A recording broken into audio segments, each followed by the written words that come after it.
back versus the amount of money that we sent up. Okay, Mr. Piedra. Well, I didn't have to get a phone call from anyone or meet anyone to tell me that I needed to run for county commissioner. It has to come from inside. And have the will and the power in the mind that you want to be a county commissioner to go out and be a transformational leader in our community. See, the problem with the county commissioner is that they haven't had transformational leadership there. And that's what I will bring to the county commission, because the next 2 years will be kind of interesting. In 2 years, we're going to have a mayor's race. There's up to 3 county commissioners that may be running for mayor, so there'll be 3 more open seats, and possibly up to half the county commission will be new in the next 2 years, if you would start adding up all those seats and this seat. And with all due respect, we all know and admire 16 years of service of Katie Sorensen. But I can't come over here and tell you, I'm going to be like Katie.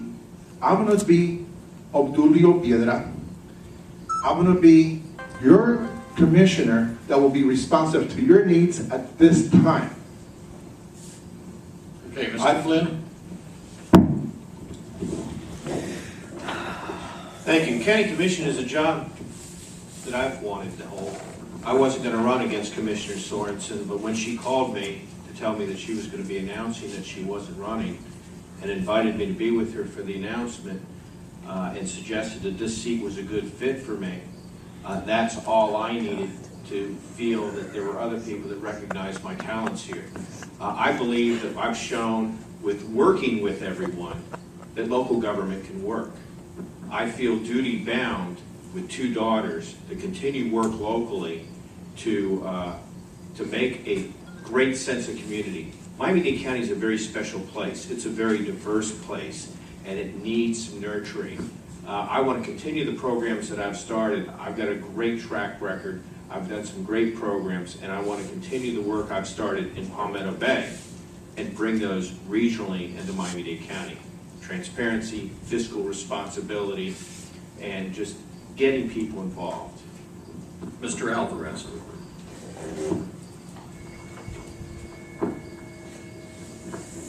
I already mentioned that I love Miami-Dade County.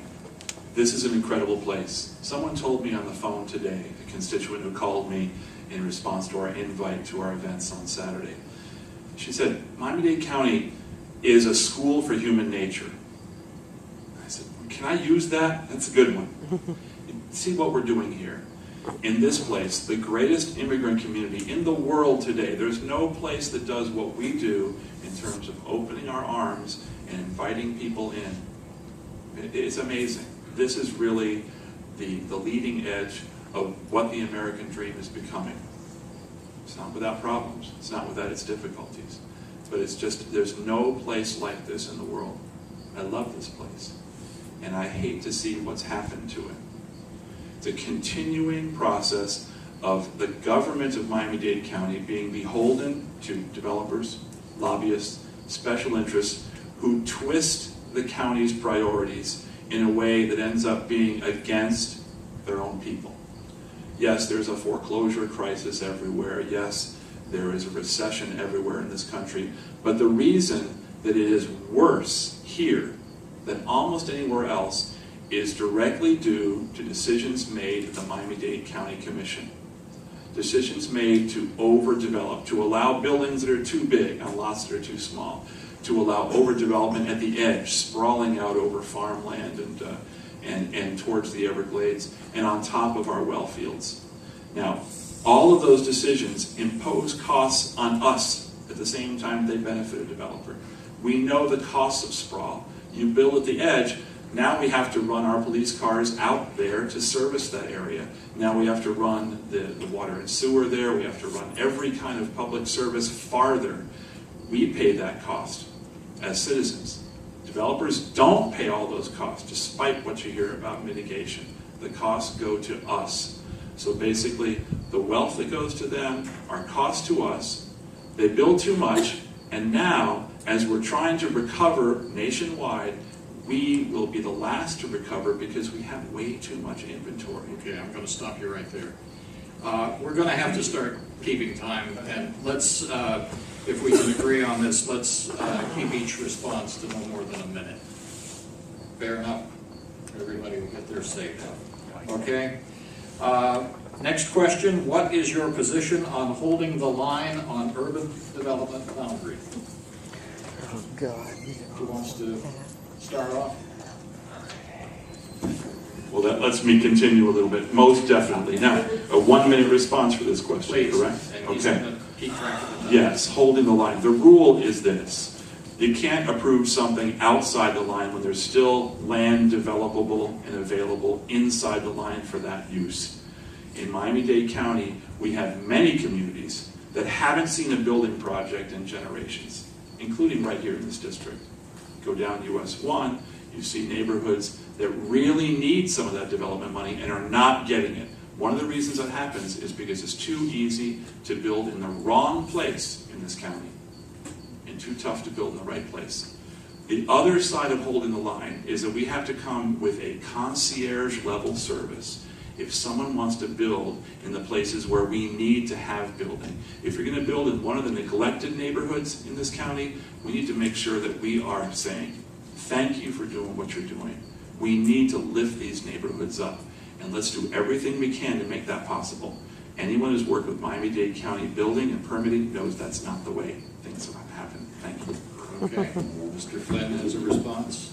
Under my leadership, Palmetto Bay was one of the participants in the Hold the Line campaign a few years back. We, after public input, debate, had a Hold the Line resolution. We've been active with it, but it's more than just saying no. It's developing incentives for infill. We've done things, some of the areas that need development, quite frankly, are close by. It's not sustainable anymore that we drive to Coral Gables or beyond to go to dinner or to go to events. We need those amenities near us. We've worked hard in Village Palmetto Bay with our franchise Triangle US 1 Charette area to bring businesses here. Problem has been water and sewer, which is now going in, and that we worked hard on getting that GO bond money pointed toward infrastructure. Infrastructure is very important. I've been an infrastructure mayor. I'm going to be an infrastructure commissioner. We don't need the infrastructure going after the Everglades. We need it here so it benefits us, so we have sustainable development. I also don't believe in imposing rules. We have a commercial green code.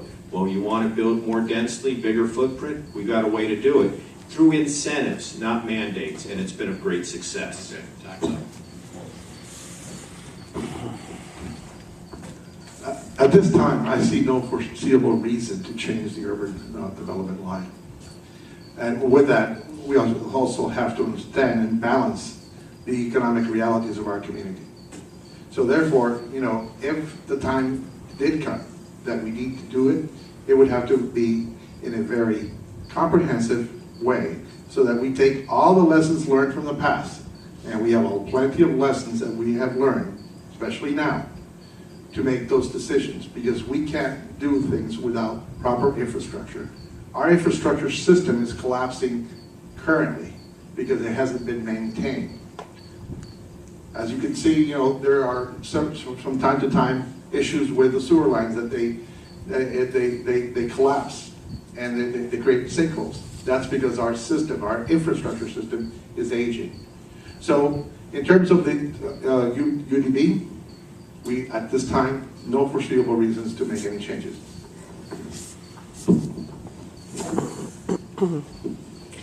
Well, I'll tell you my opinion of when I think we can move the line.